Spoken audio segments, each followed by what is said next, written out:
I think this comes down to a lot of questions and speculation. We're coming down to the season where those questions and speculation will be answered about our lineup. We have a roster of 32 or whatever it is, and then all summer and fall, people then wondering what our lineup's going to look like. And so we're there. We're here. Thursday is tomorrow, and 1 week from tomorrow we start. So, you know, you can throw a lot of names in 10 weight classes. And we have those rules where Angelo Ferrari is a veteran because of the rules. So we're going to use freshmen. And so on and so forth. And then the other part of it is the schedule. The schedule, I would like someone to do a study on who has the toughest schedule, RPI, whatever the metrics are. Use some NFL or Major League Baseball metric and figure it out, because every year we do, and then this year we're going to the national duels.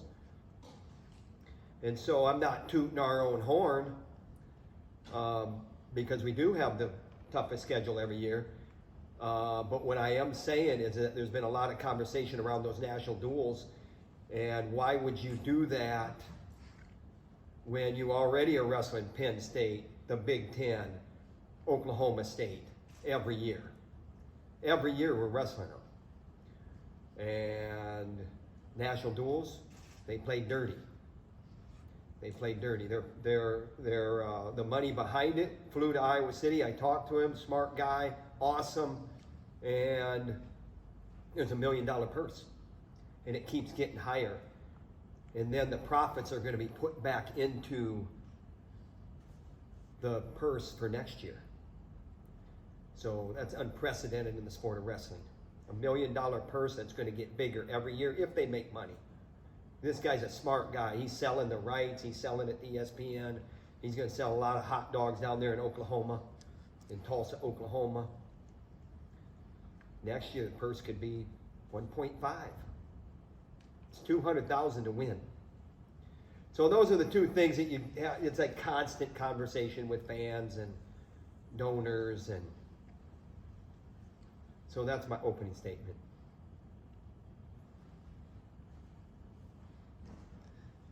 Nelly, you got 2 cameras working. That's pretty cool. From an outside perspective, seems like the past 12 months were kind of a roller coaster for a guy like Gabe Arnold. Just curious from your perspective, what was it like to watch him and coach him for that period of time, and what do you want to see from him this season so that he can be the best version of himself, both on and off the mat? I'm going to pick at your question a little bit. A guy like Gabe Arnold or Gabe Arnold? Gabe Arnold specifically. All right. Thank you. Gabe Arnold is a competitor. He wants to win. He takes losing very hard. And in the off season, he had to deal with a season that he did not want to necessarily come to terms with. We all go through that. And, you know, he left the team. But I don't even think he officially left the team, because I think the paperwork wasn't even done by the time he came back. So whether he left the team or not, the love is still there for him. What have we done in the off season? What has he done? You gotta just be steadier, and it's not gonna be easy, but the formula is simple. You gotta take care of yourself. You gotta be accountable. You gotta address the things that you have to address in a mature fashion. And we're gonna need Gabe Arnold. We're gonna need him. We're gonna need 32 out of 32 on that roster. We're gonna need them all. We got a roster that got shaved down, and we're going to need them all. And Gabe Arnold, essential. You talked about using, the 5 dates with your true freshmen. What have you seen from that incoming class that makes you, already know that you want to use those guys this year? Serious about the sport, wanted to move here, before they got out of high school, which, you can't do that. Love Iowa City, love the University of Iowa, love their teammates, love their experience when they were being recruited. And then they get here, and a lot of times that stuff wears off. hasn't worn off, a couple of those guys. And that's important. And they know that they got work to do, and they come to the practices, they come to their workouts focused, and they're getting better every day. Be the final ride for Drake Ayala. What have you liked so much about No break Drake from Dirty Dodge. I've been waiting for his name to come up. No break Drake Ayala from Dirty Dodge. What have you liked about his journey from the time that he got here to where he is now? He's Feels like always he's been serious about the sport of wrestling. He's always wanted to win. He was a winner coming in. He was a winner when he got here. He's still a winner. I did an interview with Andy Hamilton on Flow Wrestling a little while ago. We talked about Drake Ayala. He's been close twice. It sucks the first time. It really sucks the second time. He's addressing the things that he needs to address in a mature, professional way, and you can't say anything better about how he is taking care of himself, number one, and number one, right alongside that, making sure that he's holding those around him accountable as well. There's not a lot of wiggle room with him as a leader, and you don't always have that in your roster. You don't always have that. And what I mean by wiggle room is he's going to pinch you if you're not doing what you need to be doing. So an extension of the coaching staff. Very mature. I can't say enough good about him. Is that something? We got to win, though. We got to win. Is that too much pressure? We got to win. That leadership, is that something that's developed, or is that something you've kind of talked to him about? I think taking it's the something reins? that's innate in him. He's a winner coming in this program. He was a winner in Dirty Dodge. He's been a winner his whole life, how he's raised. He's mature. That's something that he's grown, of course, but he's our best recruiter. He's been our best recruiter since the day he walked on campus. He's been I'll say it. There's been violations of programs trying to pull him away. And he stood strong and he stood fast through it all. There's a lot of parallels between him and Corey Clark's career here at Iowa. I'm wondering, is that a name you bring up to him at all coming into this senior season, hoping to get over the hump as a senior? Yeah, parallels, mostly Iowa, born and bred, weight class, little bit different in the history of what they've gone through, the adversity stuff. The way, how close they were as underclassmen. So there is a lot of similarities there, but they are two different people as well. Drake Ayala and Corey Clark are both on the extreme end of being a competitor. Corey Clark was a quirky guy, one of my favorites of all time. Drake Ayala, he's got his shit together, academically, accountability-wise, leadership-wise. Corey Clark was a quirky, fun guy, but that's where they're a little bit of difference there. Two guys in this year, Bailey and Jordan Williams, they obviously come in together from Little Rock. What have you liked about those two guys, especially since it seems like they are close friends from what we've seen just on social media from those two, and what are they kind of Anytime you go to the portal, there's a reason why you do it, and when you end up with guys from the portal, you feel good about it, and there's an instant excitement. And I also alluded to this a couple weeks ago or a week ago, where it has to be exciting every day, and you have to come to work every day. Why did you come to the University of Iowa? Why did you leave your previous institution? And so it can never be old hat here. It can never be old hat. You can never lose the excitement of why you left, where you left to come here, to Wrestletown, USA. Why did you do that?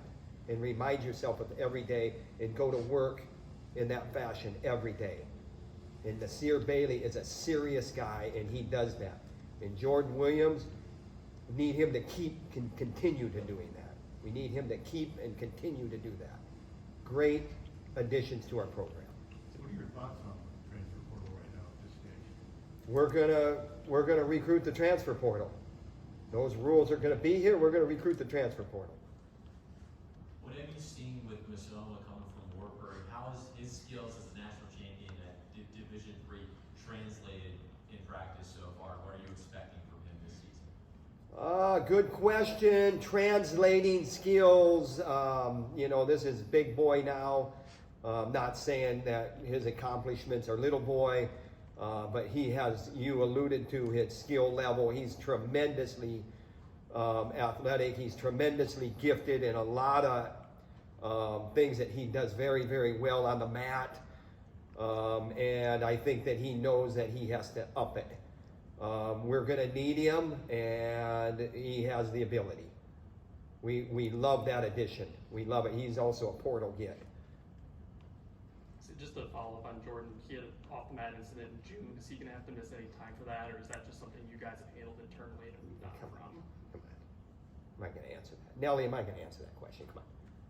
Been put to rest a long time ago. Come on. Our administration and myself talk every day about this program. It's no different than the men's basketball coach, the women's basketball coach, Kirk Ferentz. It's no different than how Rick Heller runs his program. We are in direct communication with our fourth floor administration. That was handled and put to rest a long time ago. You besmirched his name, and I'm going to defend him. Coach, after a strong offseason of development, what's your message to the team and to the fan base as the season begins?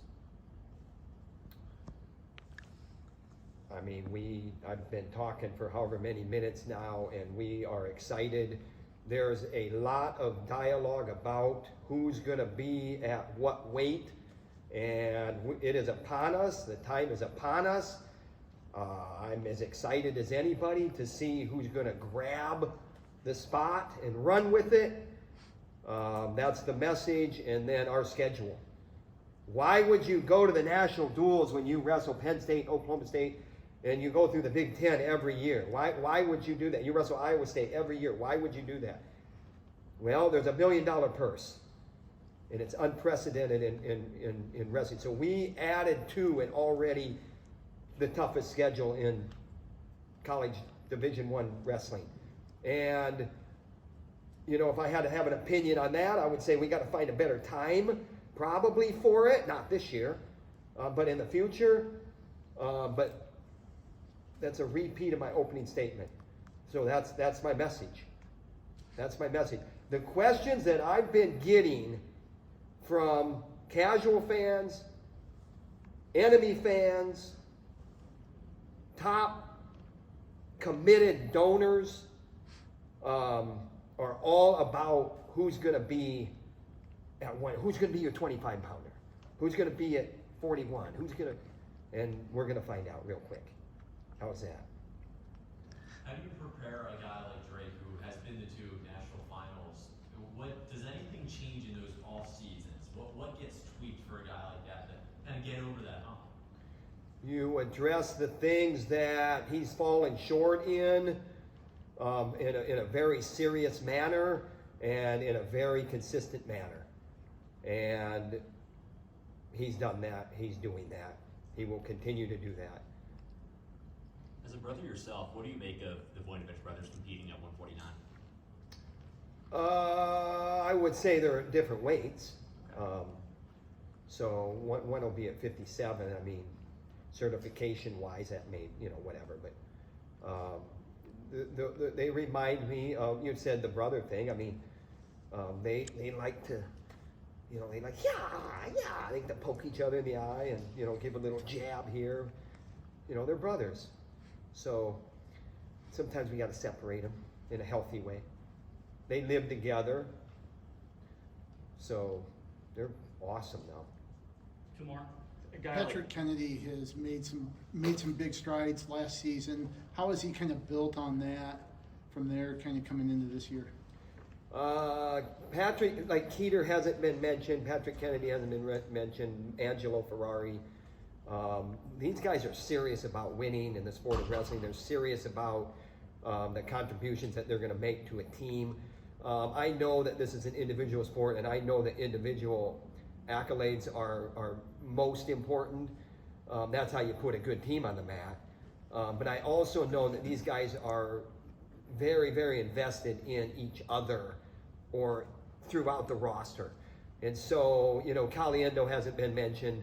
We talked a lot about Drake Ayala. We mentioned Bailey. But those other 3 All-Americans, you know, Caliendo, Keeter, and Kennedy, they're the same. I mean, they're our best recruiters. They're the best teammates. They're bringing Angelo Ferrari. He's bringing guys along. They spend time after workout with younger guys and mentor them the right way. I mean, we have great character on this team, and they're pretty doggone good students too. And so, you know, we just got a good thing going. But you know, you can have great character and be a great student, but you still got to win. And that's the simple part. You know, it's not easy to do, but you just got to win. It's freaking easy, man. A guy like It's not easy though. It's simple. It's just simple. Not easy, but it's simple. The formula is simple.